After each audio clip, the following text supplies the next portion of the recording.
Hello everyone, welcome back to another video. So guys, मैं आज जो लाई हूँ वीडियो बहुत ही इंटरेस्टिंग है, बहुत मज़ा आएगा पढ़ने में।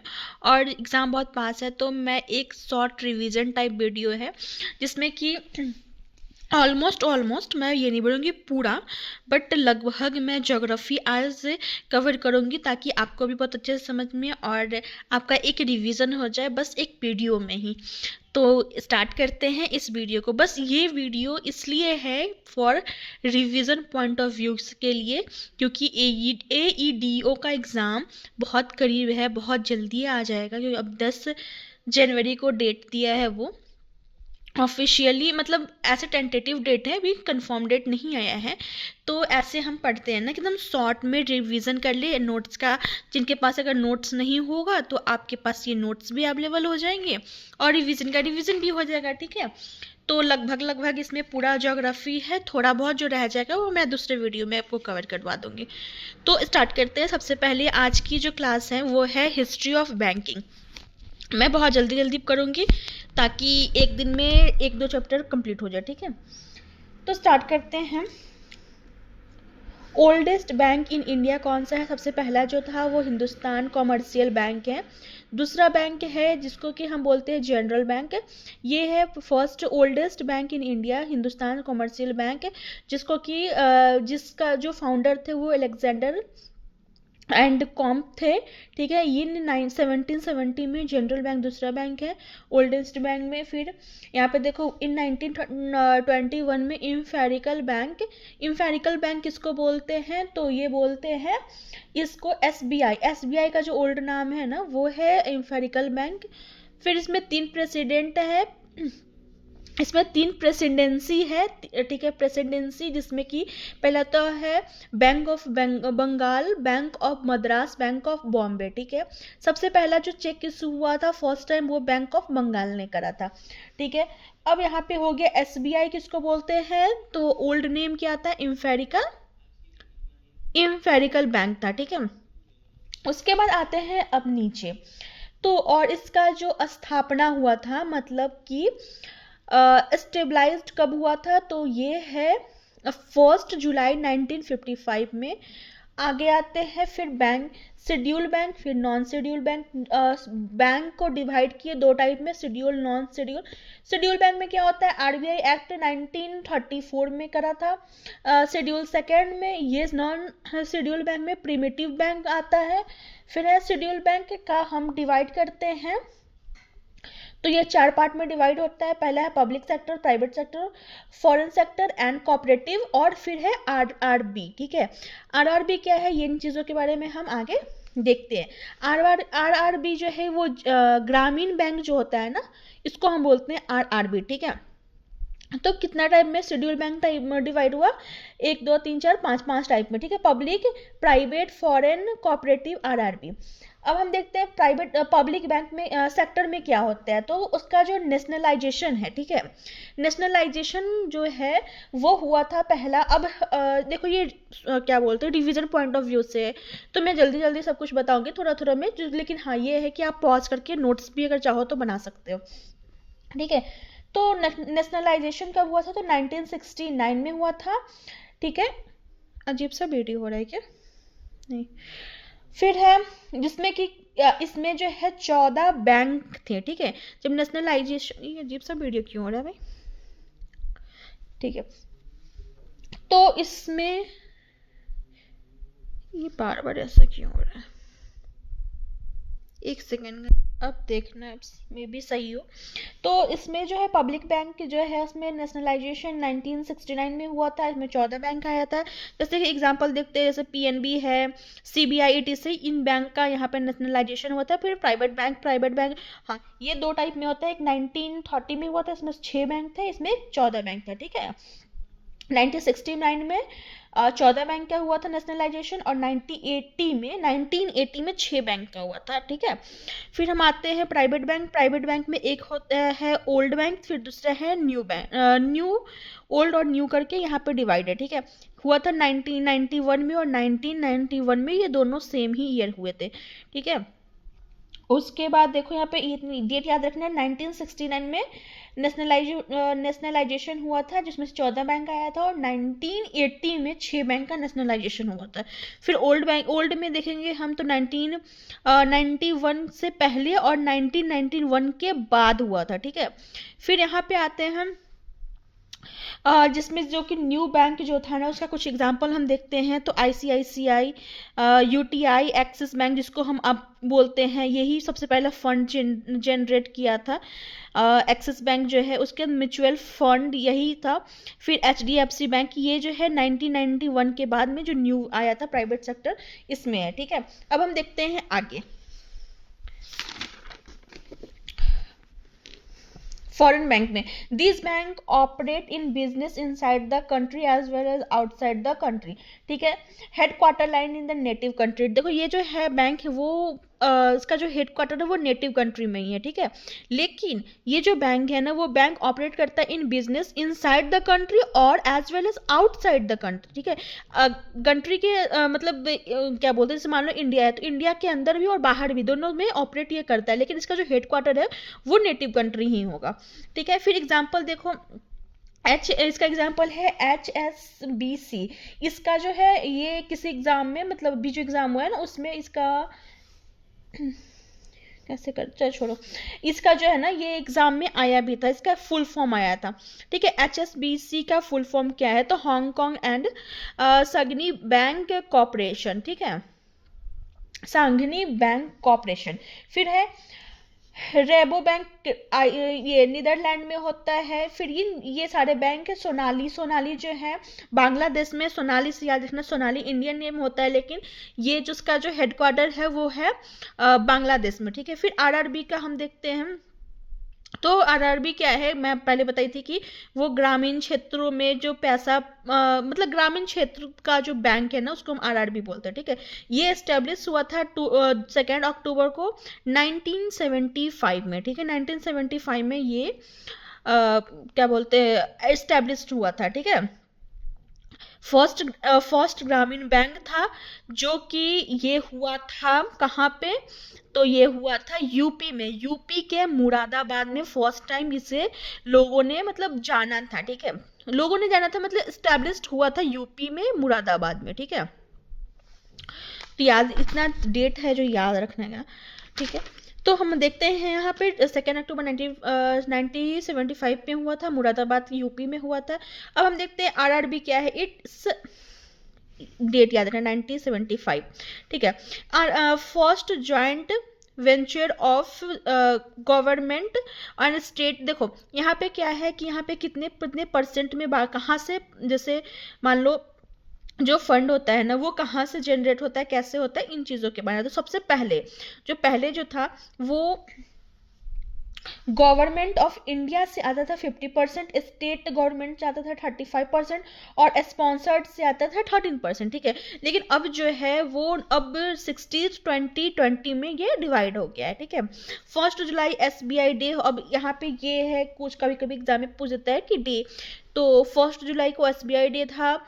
1 जुलाई को ही डॉक्टर डे मनाया जाता है, 1 जुलाई को GST डे मनाया जाता है और CA डे भी इसी दिन मनाया जाता है, ठीक है। तो याद करने के लिए बहुत सारी 1 जुलाई को SBI doctor day, GST day, CA day सब इसी दिन मनाए जाते हैं। अब हम आते हैं लास्ट कॉपरेटिव। तो cooperative the followed by guidelines RBI, ठीक है। ये जो गाइडलाइन फॉलो करता है वो RBI का ही होता है। RBI act plus cooperative society in 1860 में ये एक्ट को क्या बोलते हैं लगा, मतलब एक्ट आया था 1860 में, RBI प्लस कॉपरेटिव सोसाइटी, ठीक है। फिर आता है RBI जो है RBI के बारे में हम पूरा पढ़ेंगे, इतना तो आई होप कि आपको समझ में आ गया होगा। जो ये जितना हम यहाँ तक पढ़े हैं ये इसके ही पार्ट है। बैंक के कितने पार्ट होते हैं, शेड्यूल बैंक के कितने पार्ट होते हैं, पहले बैंक में शेड्यूल बैंक और नॉन शेड्यूल बैंक, फिर शेड्यूल बैंक के 5 पार्ट होते हैं, जिसमें पब्लिक, प्राइवेट, फॉरेन और कॉपरेटिव और RRB, ठीक है। फिर हम यहाँ पे पढ़ते हैं कोऑपरेटिव बैंक में क्या क्या था, लास्ट था कोऑपरेटिव बैंक जो है वो फॉलो करता है आरबीआई गाइडलाइंस को, RBI act plus cooperative society जो ये एक्ट हुआ कब लागू हुआ था ये एक्ट, तो 1860 में। अब हम पढ़ेंगे आरबीआई क्या है। पहले पता है मैं सोच रही थी ऐसे कि मैं क्लास बाई क्लास करूंगी, फर्स्ट क्लास सेकेंड क्लास, लेकिन इतना मुझे नहीं लगता इतना करना चाहिए, क्योंकि इन शॉर्ट हम पढ़ रहे हैं तो जल्दी जल्दी हम कंप्लीट कर लेते हैं, ठीक है। तो क्लास 2 के लिए हम नहीं रखते हैं, आज ही कंप्लीट कर लेते हैं इसको। आरबीआई है क्या, तो 1926 में RBI was established on the recommendation of royal commission Indian currency finance, ठीक है। 1926 में जो है ये एक्ट लागू हुआ था। फिर 1934 में आरबीआई एक्ट वाज पास, 1934 में इसका एक्ट पास हुआ था। और हाँ, ये जो कौन कहता है, हिल्टन यंग कमीशन, ये जो है वही किए थे। उसके बाद 1934 में आरबीआई वो एक्ट वाज पास, ठीक है। गवर्नमेंट ऑफ इंडिया एक्ट जो है वो 1935 में सेंट्रल बैंक एस्टेब्लिश हुआ था। 11 अप्रैल को 1935 में आरबीआई एस्टेब्लिश हुआ था। एक्ट पास हुआ था 1934 में, एस्टेब्लिश हुआ था 1935 में, ठीक है। फिर आता है इनिशियल हेडक्वार्टर कहाँ था, तो यहाँ पे कलकत्ता था। आरबीआई का इनिशियल हेडक्वार्टर कहाँ था, कलकत्ता था। और उसके बाद आ गया मुंबई में, ये परमानेंटली इन्वॉल्व इन मुंबई, ठीक है। अब ये मुंबई में। फिर 1937 में यहाँ पे देखो, हाँ 1937 में सदा के लिए मतलब मुंबई में आ गया। इसका नेशनलाइजेशन जो है वो 1 जनवरी 1949 में हुआ था, ठीक है। 1949 में हुआ था, 1 जनवरी 1949 में इसका नेशनलाइजेशन हुआ था, ठीक है। ये पता है नेशनलाइजेशन का बहुत मतलब स्टोरी है, ऐसा स्टोरी क्या मतलब बुक में लिखे हुए हैं कि कैसे कैसे नेशनलाइजेशन होता है, बहुत इसमें मतलब क्या बोलते मतलब पहले स्टेट फाइनेंस जो देखते थे, स्टेट को जो फाइनेंशियल क्या बोलते मिनिस्टर थे वो इन चीज़ों को मतलब ये नहीं करने दे रहे थे, लेकिन फिर बाद में जाकर के इसका हो गया था, ऐसा है इसका, ठीक है। इसका स्टोरी है बहुत बहुत बड़ा है, मतलब बड़ा क्या फिर भी है, इसलिए मैं अभी इतना नहीं बता सकती। फिर है यहाँ पे इसका जो आरबीआई का लोगो है वो पाम ट्री है, रॉयल बंगाल टाइगर, ठीक है। Royal Bengal tiger, palm tree और royal Bengal tiger. Palm tree तो ऐसे याद रखना कि हम कभी कभी पूजा वाजा में मतलब इसका ये करते हैं, पूजा करते हैं पाम ट्री का। और रॉयल बंगाल टाइगर है। फर्स्ट गवर्नमेंट ऑफ आरबीआई ये थे, देखो इंडियन मेन है, ये याद रखना। इंडियन जो थे वो सीडी देशमुख थे, ठीक है, सीडी देशमुख। उसके बाद हम देखते हैं आगे मैनेजमेंट में आरबीआई इन मैनेज्ड बाय, कौन मैनेज करता है, तो सेंट्रल बोर्ड ऑफ डायरेक्टर। कौन मैनेज करता है, central board of director consist of 21 member होते हैं इसमें, ठीक है। ये मैं यहाँ पे कुछ करंट लिखी थी। तो देखो मैनेजमेंट कौन करता है, RBI is managed by central board of director consist of 21 member होते हैं। 21 मेंबर में 1 गवर्नर होता है, 4 डिप्टी गवर्नर होते हैं, इस तरह से। फिर जो है, क्या बोलते हैं, जोनल हेड होते हैं वो 4 है, 10 नॉमिनेटेड मेंबर है, और 2 पर्सन जो है वो फाइनेंस मिनिस्टर है, ठीक है। 2 फाइनेंस मिनिस्टर होते हैं। देखो यहाँ पे फर्स्ट एक गवर्नर होते हैं जो वो है अभी करंट का जो है वो है Sanjay Malhotra is the current governor of reserve bank of India, ठीक है। 4 जो है ये डिप्टी मिनिस्टर हैं, ये वाला याद रखना, संजय मल्होत्रा।